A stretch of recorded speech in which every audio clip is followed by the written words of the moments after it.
Hoje trazemos este tema sobre o Pai Nosso como um guia para a vida. Então vamos fazer aqui algumas reflexões para aprofundar o sentido do Pai Nosso, mas também a sua utilidade para ficarmos a compreender um pouco melhor que esta prece em particular não é apenas um conjunto, assim, uma fórmula ritualística de pedirmos algo a Deus, mas tem um sentido muito profundo do ponto de vista espiritual e que requer e que traduz, no fundo, uma atitude da nossa parte na nossa relação com Deus e com a vida. Então, quando falamos de prece, oração, talvez fruto da educação que nós tivemos, de algumas ideias que ainda estão presentes na nossa sociedade, na nossa cultura, na nossa mente, pensamos na prece como um repetir de palavras. Uma coisa assim mais mecânica, mais convencional, mais ritualística, que nós devemos dizer como se fosse para agradar a Deus. Como se fosse um cumprimento de uma obrigação perante Deus, para atender a uma expectativa, para que Deus se sinta adorado por nós. Ora, à luz daquilo que nós aprendemos na doutrina espírita, o sentido da oração é outro. Porque oração, prece, tem a ver com a nossa relação com Deus. Relação com Deus. Como nos diz aqui Humberto de Campos, parafraseando Jesus, por prece devemos interpretar todo o ato de relação entre o homem e o Criador. Todo o ato de relação. Não diz aqui todas as palavras que nós dizemos. Não, é todo o ato. Significa que a prece, a oração, pode-se manifestar, sim, naquilo que nós dizemos, pode ser algo silencioso, pode ser um modo de sentir ou pode expressar-se na nossa forma de agir. Porque determinadas ações são uma verdadeira prece, na medida em que expressem uma relação particular com Deus. E a verdade é que nós, quando oramos de acordo com a relação que estabelecemos com Deus. Então, se nós vemos Deus como uma autoridade que deve ser temida, que tem o poder de nos dar o que nós queremos ou de nos retirar aquilo que nos faz felizes, a nossa oração vai refletir isso. Então nós dirigimos-nos ao Criador assim, com temor, com muita formalidade, e dirigimos-nos a Ele para fazer uma troca. Senhor, eu quero isto para a minha vida. E em troca eu vou cumprir todas as obrigações que a minha religião dita. Vou rezar as 7 Ave-Marias, os 7 Pai Nossos, vou dar esmola aos pobres, vou à missa, vou ao centro espírita, cumpro aqueles rituais para que em troca eu possa receber de Deus favores. Ora, isto não é uma relação de quem confia em Deus. É uma relação de troca. Uma relação de troca. Como se Deus vendesse as suas dádivas a troco da nossa adoração. Ou como se nós tivéssemos que comprar o amor de Deus ao preço das nossas preces. Ora, é claro que isto é uma relação em que nós estamos a projetar em Deus aquilo que nós somos. Nós projetamos em Deus aquilo que nós somos. Então, se nós somos assim na relação com os outros, é assim que nós vamos imaginar Deus. Por isso, Jesus nos traz uma imagem de Deus diferente. que já não é o Deus dos exércitos, tal como ele era visto por muitos antes dele, mas é um Pai. Já não é apenas o Todo-Poderoso, que tem o poder de destruir ou de dar favores e garantir vitórias. É um Pai que ama. E esta ideia de Pai traz-nos uma ideia também de intimidade. Alguém que cuida de nós, alguém que nos protege, alguém que nos conduz, alguém que está presente, alguém que nos ama e que tem sempre o nosso melhor interesse em mente. Então é importante nós mudarmos aqui a nossa concepção do que é Deus e o que é a prece para podermos compreender a essência da oração tal como nos foi ensinada pelo Cristo. Porque Jesus, pelo seu grau de evolução, de amadurecimento, tem uma relação com Deus completamente diferente da nossa. Completamente diferente. Então diz-nos André Luiz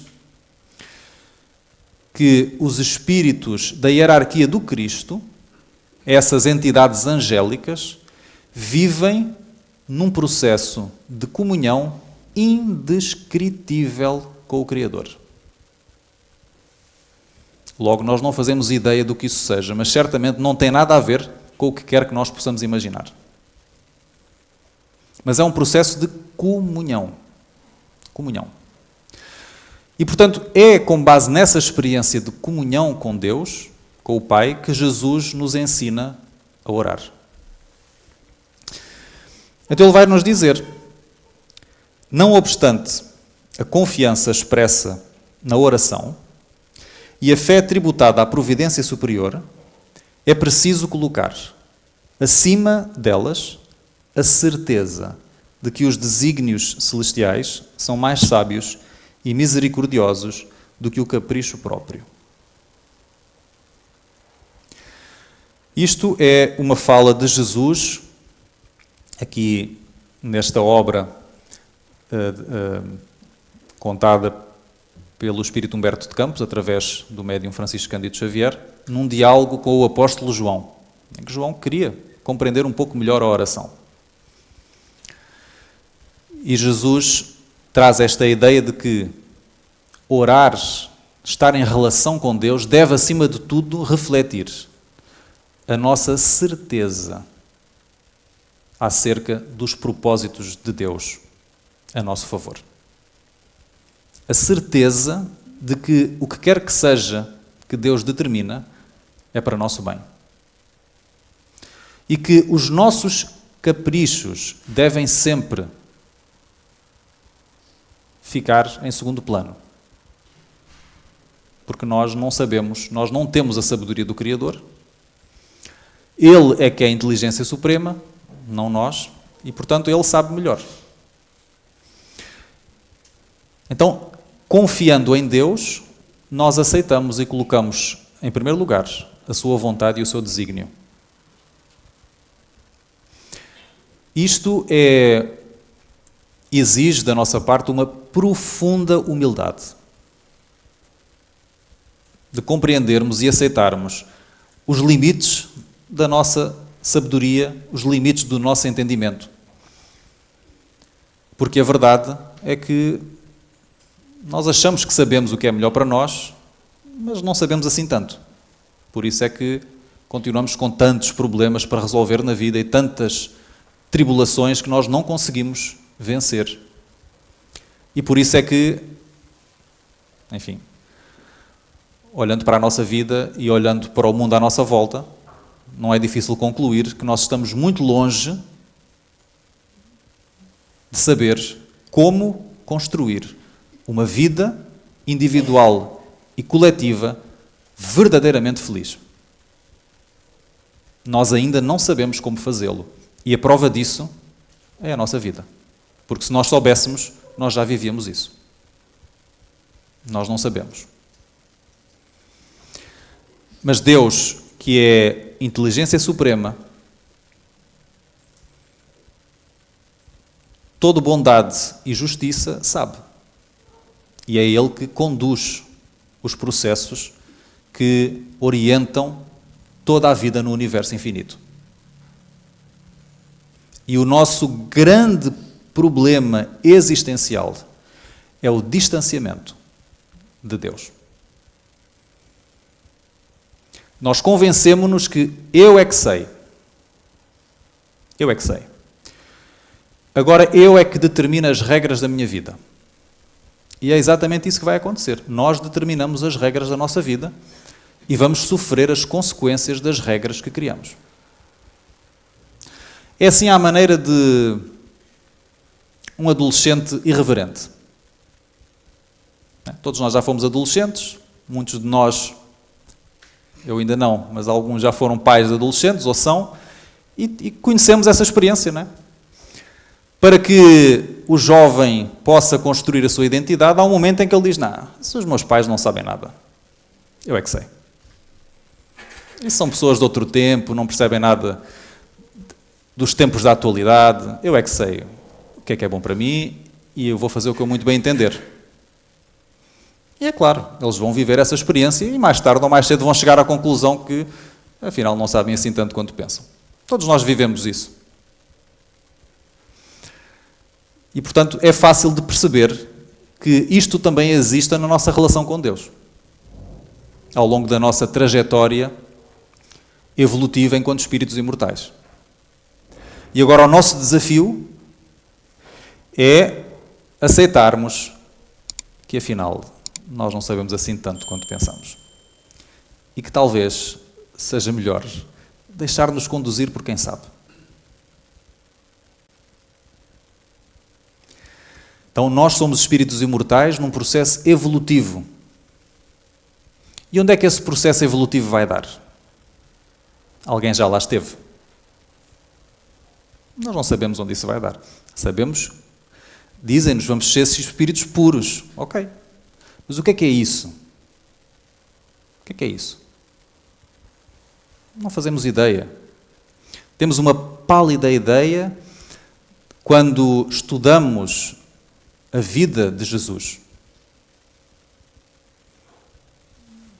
Não é? Mas isso é a experiência do Cristo. Nós não temos essa experiência. Então nós não sabemos como é que se chega lá por uma razão muito simples. Nós nunca lá estivemos. Então nós precisamos de ajuda, precisamos de orientação para seguir essa estrada. Precisamos que alguém nos diga qual é o caminho, que é o que os pais fazem com os filhos. Uma criança que não tenha orientação, não tenham educadores, professores, pais, não sabe como é que vai ser, sabe-se lá como é que ela vai crescer. Então ela tem que ter orientação para adquirir discernimento, adquirir conhecimento, adquirir habilidades, competências que lhe permitam viver na vida. Precisam de alguém que as oriente. Não é? E nós, na qualidade de crianças espirituais, também precisamos de orientação.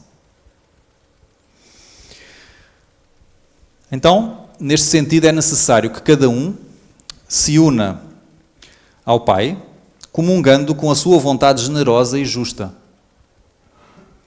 ainda que contrariada em determinadas ocasiões. Então nós precisamos de comungar com o Pai, ou seja, criar uma intimidade com Deus para nos harmonizarmos com a sua vontade, com o seu pensamento,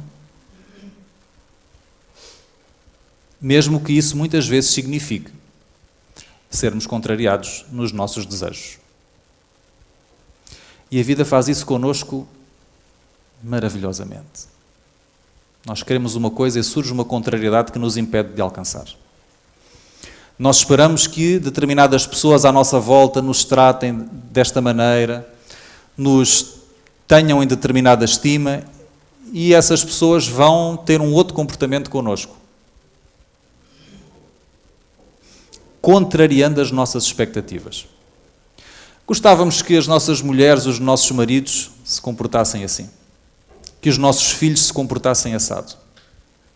E isso não vai acontecer. Dificilmente vai acontecer como nós queremos. É a vida a contrariar-nos, para nos ensinar alguma coisa.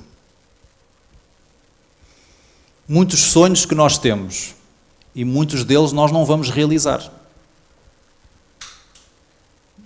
Porque a vida não colabora. E há uma razão para isso. É porque não é por ali o caminho. E muitas vezes essas experiências que nos frustram existem precisamente para nos proteger de determinados perigos ou determinadas experiências outras que nos prejudicariam bastante. Então, à medida que nós formos aprendendo a confiar nos desígnios de Deus, vamos começando a interpretar estas contrariedades da vida de uma outra forma. Não quer dizer que não vai custar nada, mas significa que nós vamos conseguir compreender que aquela experiência difícil é para nosso bem. E, portanto, a questão não é como é que eu contrario a experiência, passa a ser como é que eu aprendo com esta experiência aquilo que eu preciso aprender. Então, a comunhão da criatura com o Criador é, portanto, um imperativo da existência, e a prece é o luminoso caminho entre o coração humano e a infinita bondade. Deve a oração constituir o nosso recurso permanente de comunhão ininterrupta com Deus. Então, esta é a aspiração. Comunhão ininterrupta com Deus. Então, alguns de nós, provavelmente já conseguimos em determinados momentos de oração ter assim uma experiência de conexão com algo transcendente. Mas isso não dura muito. E nós voltamos ao dia a dia e lá se vai essa sintonia. Não é? Mas o objetivo é nós termos uma comunhão ininterrupta. É vivermos em comunhão com Deus. Através do nosso pensamento, do nosso sentimento, das nossas ações. Este é o desafio. É claro que até lá chegarmos, nós temos ainda muito que aprender e muito que realizar dentro de nós mesmos. Mas esta é a aspiração. Isto é que significa estar em comunhão plena com o Criador. É ininterrupto. Não há assim quebras no Wi-Fi, na internet. Está sempre no máximo. Sempre no máximo. Ali um download ilimitado. É indispensável que conheçamos o meio seguro de nos identificarmos com o nosso Pai. De nos identificarmos porquê? Porque nós somos filhos de Deus. Se nós somos filhos de Deus, nós temos uma herança divina dentro de nós. Nós temos potenciais divinos dentro de nós. Para que esses potenciais se manifestem, se tornem em ação, nós precisamos identificar-nos com eles. E para isso, precisamos identificar-nos com Deus. É como se, ao nos identificarmos com o Criador, houvesse algo dentro de nós que fosse ativado. Ativado. Assim, à semelhança de um ímã que, de repente, sente ali a energia eletromagnética a puxá-lo. E assim essas forças invisíveis e desconhecidas que existem dentro de nós vão se mobilizando. Então, Pai Nosso, início da oração. Pai Nosso. Emmanuel vai nos dizer assim: o supremo doador da vida deve constituir para todos o princípio e a finalidade de nossas tarefas. Ele é o princípio e o fim. Ou seja, em todas as tarefas, nós devemos ter em mente os desígnios de Deus para aquilo que estamos a realizar.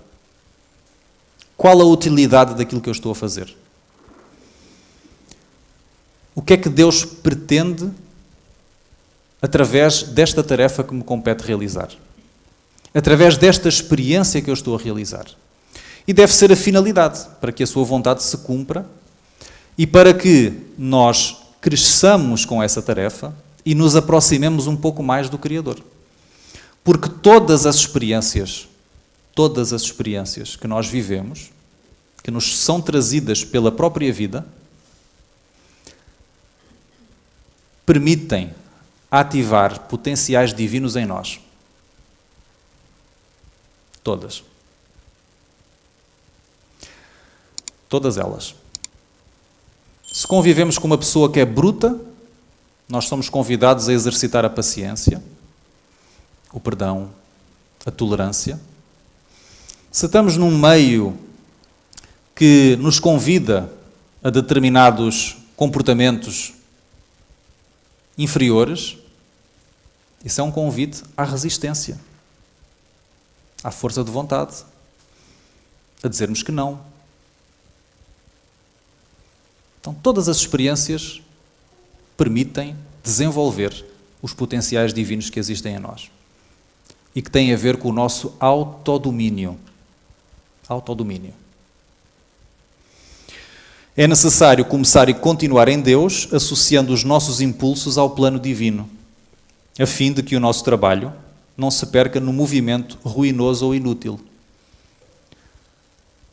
Então a questão não é o que é que eu quero com este trabalho, é o que é que Deus pretende que eu realize com este trabalho, ou pretende que eu aprenda com esta experiência. Porque toda a experiência e toda a tarefa que não esteja alicerçada nos propósitos de Deus tem os dias contados. Não se sustenta. E, portanto, mais tarde ou mais cedo, torna-se numa ruína. Quando não nos traz a nossa própria ruína. Porque, como disse Jesus, toda a planta que o meu Pai não plantou será arrancada. Então pensemos nos nossos projetos de vida. Todos aqueles projetos de vida que não estiverem alicerçados na vontade de Deus a nosso respeito, vão nos trazer muitos problemas, vão nos trazer muita dor e não se vão sustentar. Pode parecer que não, pode até durar alguns anos, mas mais tarde ou mais cedo vai tudo ruir. Mas se estiver alicerçado na vontade de Deus, flui, mantém-se, permanece e cresce, dá frutos. E esse é o nosso desafio, compreender qual é a vontade de Deus a nosso respeito. O que é que realmente, de todas as oportunidades da vida, que a vida nos oferece, o que é que nos cabe realmente fazer e realizar? Pai nosso. Ora, aqui o nosso tem um significado, porque diz-nos que depois de Deus a humanidade será o tema fundamental das nossas vidas. Então isto lembra-nos o quê? Que esse Deus, que é nosso Pai, também é Pai do vizinho, do nosso inimigo, daquela pessoa de quem nós não gostamos, é Pai de todos nós. Então não é um Deus exclusivo. Não é um Deus exclusivo, o meu Deus. Não, é Deus de todos. De quem gostamos, de quem nós não gostamos. É Deus de outros sistemas solares, de outras galáxias, de outros planetas. É Deus de todos, é Pai de todos. Ora, se é Pai de todos, Ele vai querer o bem de quem? É o meu? Não, vai querer o bem de todos. Deus deseja o bem de toda a criação. Então, como é que podemos resumir a vontade de Deus para nós? É nós fazermos o melhor bem, o máximo de bem que nós conseguirmos a todos que Deus coloca na nossa vida. Se nós fizermos isso, estaremos seguramente em harmonia com o seu pensamento e com a sua vontade. Se nós procurarmos apenas o bem para nós, cultivando a indiferença e muitas vezes prejudicando os outros, já estamos a falhar. Já estamos a falhar. Então, sem nos associarmos aos propósitos do Pai na pequenina tarefa que nos foi permitida executar, nossa prece será muitas vezes simples repetição do eu quero. Eu quero. Então dirigimos-nos a Deus para pedir o que nós queremos. E é claro, como Deus é Pai nosso e de todos, não nos vai necessariamente dar o que nós queremos, da mesma forma que não é porque um filho pede uma coisa que os pais vão dar. Depende. Se for bom, dão. Se for mau, não dão. Então, para nós não ficarmos frustrados, temos que nos libertar do eu quero e dirigirmos-nos como quem se disponibiliza e se propõe a compreender e aceitar o que é que Deus quer. E Jesus ensina-nos isso, porque antes de ser preso, orando no horto, disse: Pai, afasta de mim esse cálice, mas que seja feita a tua vontade e não a minha. Seja feita a tua vontade e não a minha. E noutra ocasião há de dizer: o meu alimento é fazer a vontade do Pai. Aquilo que mais me nutre, que mais me faz feliz, é fazer a vontade de Deus. Porque quando nós amamos, nós ficamos felizes por fazer ao outro aquilo que ele quer. Quando nós amamos, nós ficamos felizes por estar em comunhão com o outro. Que estás nos céus. A inferioridade das faculdades do homem não lhe permite compreender a natureza íntima de Deus. Na infância da humanidade, o homem o confunde muitas vezes com a criatura cujas imperfeições lhe atribui. Ora, Deus não está no céu. Se nós olharmos para o céu, não vamos ver nada. Portanto, obviamente que isto é uma linguagem simbólica. Deus está nos céus da elevação. Para nos dizer que Deus não é assim rasteiro como nós aqui na Terra. Deus não tem o mesmo caráter, as mesmas motivações, as mesmas intenções, a mesma forma de funcionamento que nós aqui na Terra. Deus não é um rei humano. Não é um patriarca humano. Não é um governante humano. E nem é um pai humano. Então Deus está nos céus para que nós não o confundamos com uma pessoa. E durante séculos nós cometemos este erro. Pintámos Deus assim musculado, estendeu o braço, com os abdominais. Não é? Pensámos no Deus no trono, a ditar sentenças, que deve ser temido. Não tem nada a ver com isso. Isso somos nós. Deus não é humano. Deus não é humano. Deus não se pauta pelo mesmo registro que nós aqui. Então, Deus é a perfeição absoluta. E nós não temos capacidade, por enquanto, para compreendê-lo. Nós conseguimos compreender algumas coisas. Conseguimos compreender algumas coisas. Se nós formos com um copinho de água ao oceano, nós não vamos levar o oceano todo, mas alguma coisa cabe lá no copo. Então, o nosso copinho já cabe cá algumas coisas. Então, algumas coisas nós já entendemos. Nós, quando se diz Deus é Pai, dá para entender o que é que isto quer dizer. Não quer dizer que não haja mais sobre Deus que não há para conhecer. E, portanto, é natural que nós dificilmente, ou por agora, não vamos conseguir compreender tudo o que Deus pretende, tudo o que Deus quer, o porquê de tudo o que acontece, assim no detalhe. Mas conseguimos ter uma ideia geral e por isso é necessário nós termos confiança. Se nós conseguirmos compreender que Deus tem sabedoria infinita e amor infinito, então conseguimos compreender que tudo o que Deus permite que nos aconteça é bom para nós. Mas só vamos compreender de que maneira se confiarmos e vivermos a experiência. Da mesma forma que a criança rebelde que não quer ir à escola e é forçada a ir à escola, talvez precise de muitos anos para compreender e aceitar e reconhecer: ainda bem que eu fui à escola. Ainda bem que os meus pais insistiram.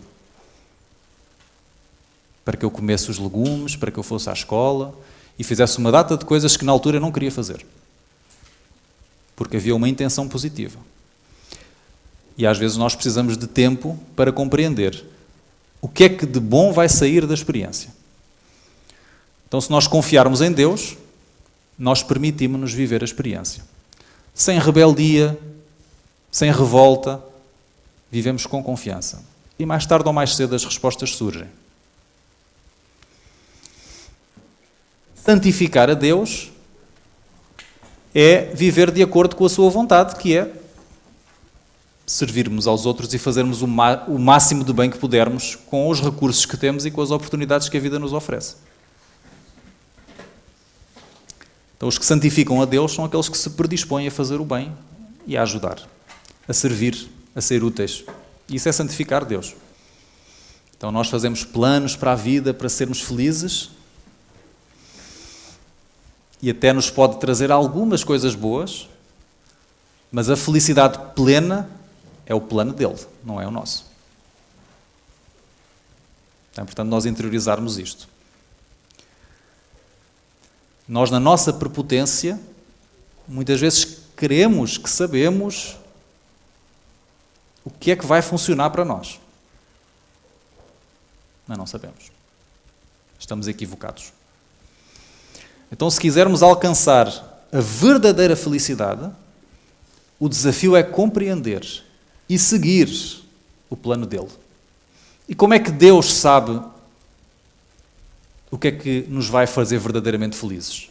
Simples, foi Deus que nos fez. Ele conhece-nos na intimidade. Conhece-nos melhor do que nós nos conhecemos. Então Ele sabe muito bem o que é que nos vai fazer felizes, verdadeiramente. O desafio é nós deixarmos-nos conduzir por aquele que sabe mesmo como lá chegar. Se rogamos a graça divina, preparemos o sentimento para entendê-la e manifestá-la, a fim de que a felicidade e a harmonia vivam connosco. Então, isto não é uma coisa automática. Deus traz-nos a graça, traz-nos as vantagens, traz-nos as experiências. Mas há uma parte que é nossa, que é preparar o sentimento. O que é que Jesus nos disse? O reino de Deus está onde? Está onde? Dentro de vós. Está dentro de vós. O que é que isto quer dizer? Está no coração. Está no sentir. Então é algo que nós vamos sentir cá dentro. Não tem a ver com a experiência exterior que nós estamos a viver. Tem a ver com aquilo que nós somos capazes de sentir. Então, para que nós aproveitemos todas as dádivas que Deus nos traz, nós precisamos educar o sentimento para reconhecê-las e senti-las.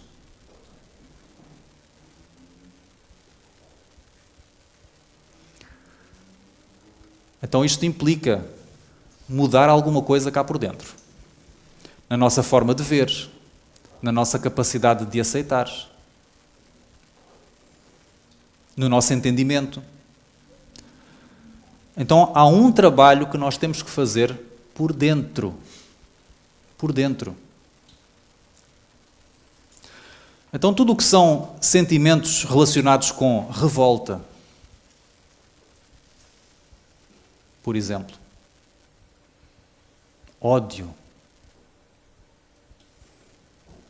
impede-nos de sentir aquilo que Deus nos traz. Por isso é que nós precisamos educar o coração. para podermos valorizar e sentir tudo aquilo que Deus nos oferece todos os dias. Precisamos criar uma disponibilidade interior. E isto obriga-nos a renunciar, muitas vezes, aos nossos próprios desejos. Então, nós, quando oramos, não o fazemos para comunicar a Deus, informar a Deus o que é que nós queremos. Porque muitos pensamos assim.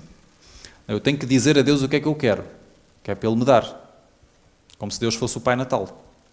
Tenho que lhe escrever uma carta, dizer, olha, eu gostava de receber isto. Só que isto não faz sentido nenhum. Porque se Deus é omnisciente, Ele sabe tudo. Sabe tudo o que nós queremos. Então nós precisamos de orar para quê? Não é para lhe dizermos, o informarmos do que é que nós queremos. É para nós educarmos, ajustarmos aquilo que nós queremos ao que Ele quer. Por outras palavras, para educar os nossos desejos. Então, quando orarmos, perguntemo-nos, eu estou disposto a mudar tudo aquilo que eu quero para aceitar o que Deus quer? Porque se eu não estiver disposto a isso, essa oração provavelmente não fará grande coisa por mim. Não fará grande coisa por mim. Então, o problema da oração está em edificarmos o reino do céu entre os sentimentos de nosso íntimo, compreendendo que os atributos divinos se encontram também em nós. Então, é como se, quando nos preparamos para orar, nós procurássemos limpar todo o lixo que impede o nosso espelho interior de refletir o amor e a sabedoria de Deus. E esse lixo, muitas vezes, são os nossos desejos desajustados. Então temos que aprender a fazer silêncio para escutar e criar disponibilidade para receber aquilo que vier, que nem sempre é o que nós queríamos, mas é sempre, sempre o melhor. Seja feita a tua vontade, assim na terra como nos céus. Então, como diz aqui Emmanuel, condicionemos assim os próprios desejos à divina orientação, que dirige o universo em divino silêncio, porque foi ao reconhecer-nos, por enquanto, incapazes de querer e saber acertadamente o que mais nos convém, à verdadeira felicidade, que Jesus nos ensinou a sentir e dizer na oração diante do Pai, seja feita a vossa vontade, tanto na terra quanto nos céus. Então, por enquanto, o nosso querer nem sempre nos traz o melhor para nós. E nem sempre nós sabemos, de facto, o que pedir.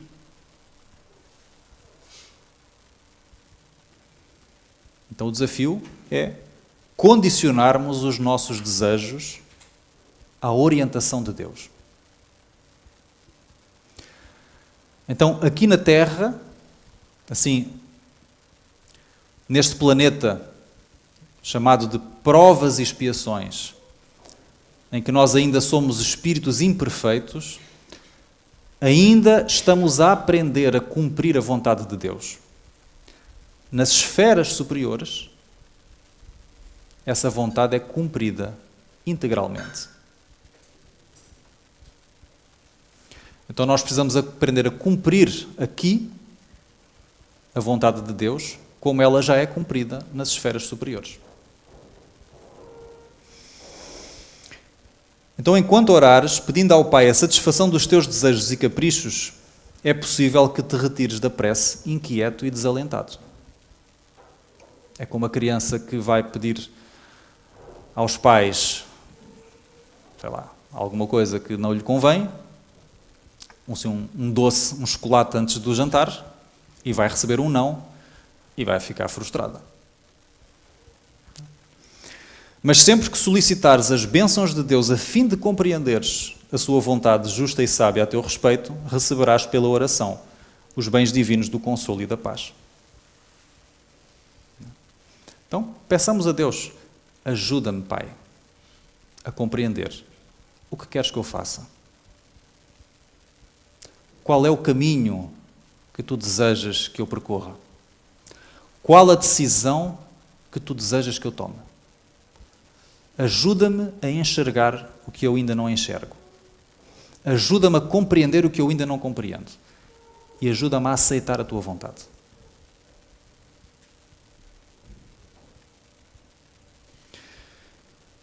E se o fizermos, com sentimento, vamos sentir que cá dentro algo se altera. Algo se altera.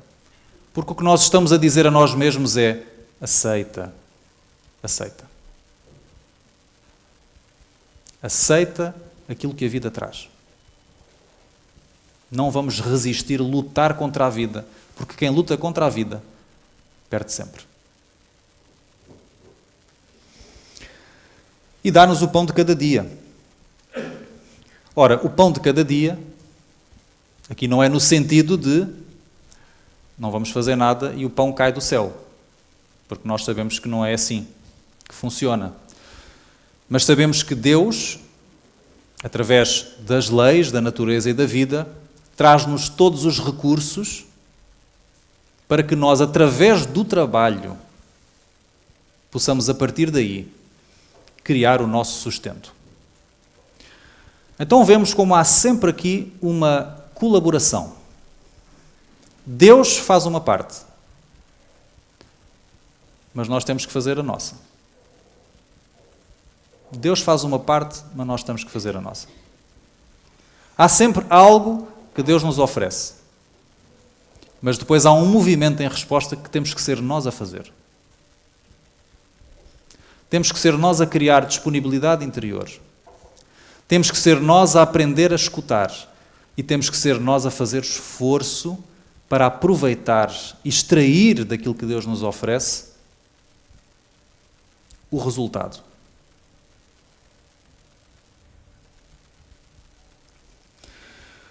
Mas o pão de cada dia não é somente o almoço, o jantar e a merenda. Portanto, não estamos apenas a falar de sustento material para o corpo. É também a ideia e o sentimento, a palavra e a ação. Porque, como disse Jesus, nem só de pão vive o homem. A alma alimenta-se de quê? De amor. De amor. Nós ainda não sabemos isto. É algo que ainda não está bem presente na nossa vida e na nossa mente. Mas mesmo do ponto de vista científico, na psicologia nomeadamente, vem-se chegando à conclusão o quanto as relações sociais, o contacto com o outro, a intimidade, são fundamentais para a nossa saúde mental. Fundamentais. E é claro, do ponto de vista científico, tem muitos nomes. Mas expressa uma ideia que é amor. A alma alimenta-se de amor. E amor implica pensamento, ideia, sentimento e ação. E ação. Então, procuremos desse modo o pão espiritual. Então não é só procurar o pão material. Não é só ir para o campo, ceifar, né, criar a massa, cozê-la para comer. Também temos que aproveitar os elementos que Deus nos traz no dia a dia, a partir do qual nós podemos extrair o pão espiritual. Então, os bons livros, as boas leituras, a boa palestra, outras conversas que podemos ter, determinadas oportunidades que surgem na nossa vida e que, se nós as soubermos aproveitar, vamos extrair dali pão espiritual. convívio com determinadas pessoas, nomeadamente, oportunidade de criar determinadas relações. Pão espiritual. Mas nós precisamos procurá-lo, né? Para que nos garanta a harmonia interior e conserve o nosso caráter firme sobre os alicerces do bem. Então, da mesma forma que nós temos que escolher o alimento, e há alimentos que fazem bem ao nosso corpo, contribuem para a nossa harmonia física, e outros que só estragam, também há determinados estímulos, experiências no dia-a-dia que fazem muito bem à nossa alma, à nossa mente, ao nosso sentimento, e outras que também só estragam. Então, na medida do possível, também temos que aprender a selecionar. Com o que é que eu vou alimentar a minha mente hoje? Quando vou para a internet, vou ver o quê? Se eu paro para ler, vou ler o quê? Se eu quero ver um filme, vou ver o quê? Qual é o alimento que eu quero? O que é que de facto me vai fazer bem? E aprendermos a alimentar a nossa mente e a nossa alma com aquilo que é bom e que nos ajuda a permanecer firmes nos alicerces do bem. Temos aqui também o perdão, né? Perdoar as nossas ofensas, como perdoamos a quem nos tem ofendido. Bom, nós sabemos que não é por acaso que sofremos determinadas injúrias, determinadas ofensas, prejuízos de outras pessoas. Não é por acaso que nós somos colocados em determinadas relações. A doutrina espírita mostra-nos como nós vamos atraindo para nós determinadas companhias e mostra também como é que, ao causar prejuízo ao outro, a vida, seja na existência presente ou seja numa existência futura, nos traz novamente ao convívio daquela pessoa, para que nós tenhamos a oportunidade de reparar aquilo que fizemos. Então não é por acaso que nós somos colocados pela vida na relação com pessoas que são difíceis e que muitas vezes nos prejudicam, que nos ofendem. É porque algo nós temos que reparar ali. E é sem dúvida uma relação ou alguém com quem nós precisamos aprender a reconciliar-nos. Então,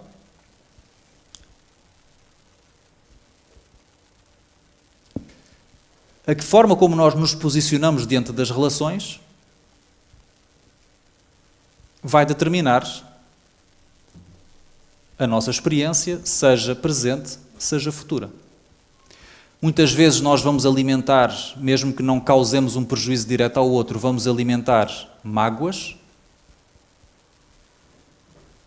ressentimentos, e tudo isso é algo que fica cá dentro e que vai influenciar a nossa maneira de pensar e que vai influenciar as nossas ações diante do outro. Enquanto alimentamos o mal em nossos pensamentos, palavras e ações, estamos sob os choques do retorno das nossas próprias criações dentro da vida. Então, se nós alimentamos determinados pensamentos de ressentimento e de mágoa, nós vamos sofrer o retorno desse mesmo pensamento. Quem é que é o primeiro a sofrer quando nós cultivamos mágoa dentro de nós? Somos nós. O outro pode já não estar ali. Pode já nem estar na vida física connosco e nós continuamos a reviver aquilo que o outro fez, aquilo que nos causou e a sentir, vezes sem conta, a mesma dor. Então somos os primeiros a sofrer com isso. Então perdoar ao outro não é para fazer um favor ao outro. Também, mas é principalmente para fazer um favor a nós mesmos, para nós nos libertarmos disso. desse registro interior. Mas se nós desejamos que Deus nos traga misericórdia, no sentido de aliviar as nossas provas, ou de nos oferecer outras alternativas menos dolorosas de reparação, nós temos que merecer. Temos que merecer esse favor. Então nós precisamos de usar para com os outros a mesma misericórdia que queremos que os outros usem para nós, para connosco. Por isso, perdoa aos outros perdoa-nos as ofensas, como nós perdoamos aos que nos têm ofendido. Porque da forma como nós perdoamos, Deus nos perdoará. Portanto, há sempre aqui um equilíbrio e um mérito. Não nos deixes cair em tentação. Ora, aqui a questão da tentação, obviamente que nós somos tentados naquilo que nós queremos e naquilo que nós deixamos. Então a bondade infinita de Deus não permitirá que venhamos a cair sob as tentações, mas para isso é necessário nos esforcemos, colaborando de algum modo com o auxílio incessante de nosso Pai. Então nós temos que fazer a nossa parte.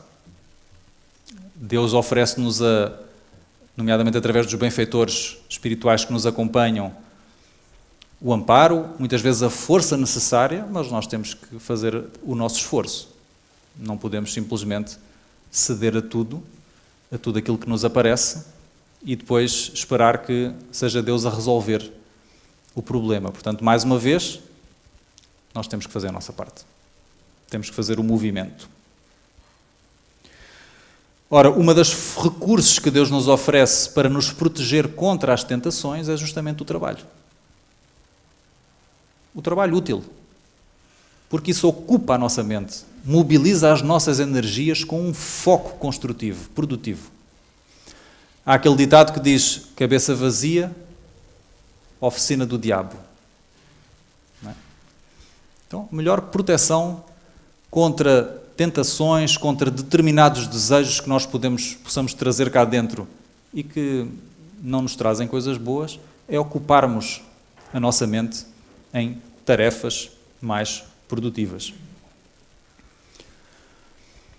E, portanto, se não ligamos os nossos desejos à lei do bem, que procede do céu, representando para nós a vontade paterna, não podemos aguardar harmonia e contentamento para o nosso coração. Então nós precisamos ligar os nossos desejos a Deus. Ligando os nossos desejos à vontade de Deus, nós viveremos em harmonia com as suas leis e a lei protege quem a cumpre. E se nós nos alimentamos de amores, e sendo Deus a fonte do amor para todo o universo, se nós nos ligarmos a Deus verdadeiramente, nós viveremos para sempre muito bem nutridos espiritualmente falando. Portanto, é a tal água viva que Jesus ali na passagem da mulher samaritana, que está ali naquela imagem, diz: se beberes da água que eu tenho para te oferecer, nunca mais terás sede. Então, vemos aqui como o Pai Nosso é uma forma de nós criarmos esta ligação com Deus para nutrirmos verdadeiramente a nossa alma e aprendermos a educar os nossos desejos e a nossa vontade para assim vivermos em harmonia e comunhão com o Pai.